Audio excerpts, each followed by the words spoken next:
Thank you for watching, liking, commenting, sharing, and subscribing right now. Do you think this is probably sounds ludicrous because you think, it's Nintendo. Come on, I grew up with Nintendo. But do you ever see a day where something like this happens and they eventually throw in the towel and say, you know what, we're just going to license the characters because that, Commodore. yeah, I had a Commodore 64. One of my favorite games as a kid was Jumpman Jr. I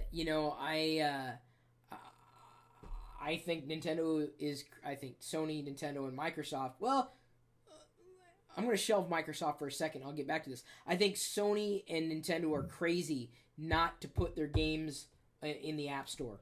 I think they're crazy. They're cutting off their nose to spite their face. They are stupid. And Namco gets it. They've done a poor job with Pac-Man. Pac Jump, if you haven't played that, 99 cents. Oh, you got to buy it. It's like a Poppy Jump or a Doodle Jump type a Pac-Man game. 99 cents, universal app. Great game. They get it. But you see Namco Museum like everywhere. Yeah, Namco has done a horrible job with the App Store. They're trying. I'll give them credit. They've done a horrible job. But why I wanted to kind of put Microsoft to the side for a second.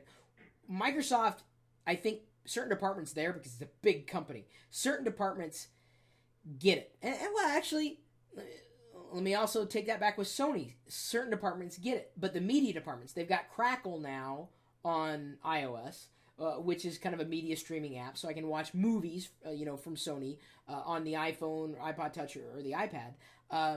But I think Microsoft, from an app perspective, gets it a lot more.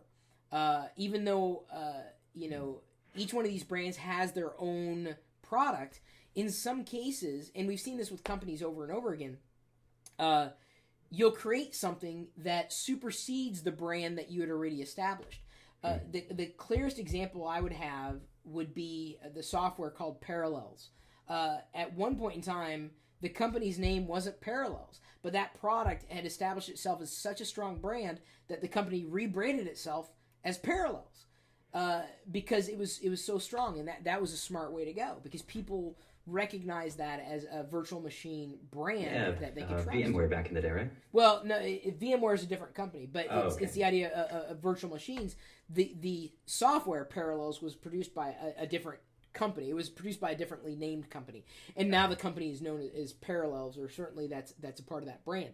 And I think Microsoft, as it's done with the Bing app, as it's now done with specifically Bing for iPad, PhotoSynth available for iPhone or iPod Touch. At least they haven't optimized it for the iPad screen. OneNote, I think, is another example. They're starting to bring some of their software experiences over to iOS, and that is a very, very, very intelligent move. Not that Microsoft is hedging their bets, but I've long said this. Windows users need Apple's software. Mac users don't need Microsoft software. They don't. You don't need Office on the Mac.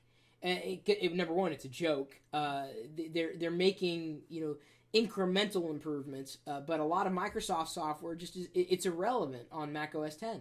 You can't say the same on Windows because, unfortunately, at this point, you need iTunes in order to synchronize your iPod Touch, your iPhone, or your iPad. And there are a lot of Windows users who have those products who don't have a Mac. So, Microsoft is I think, doing the smart thing by bringing their experiences over to iOS. And they should be doing more. They should be releasing at breakneck speed.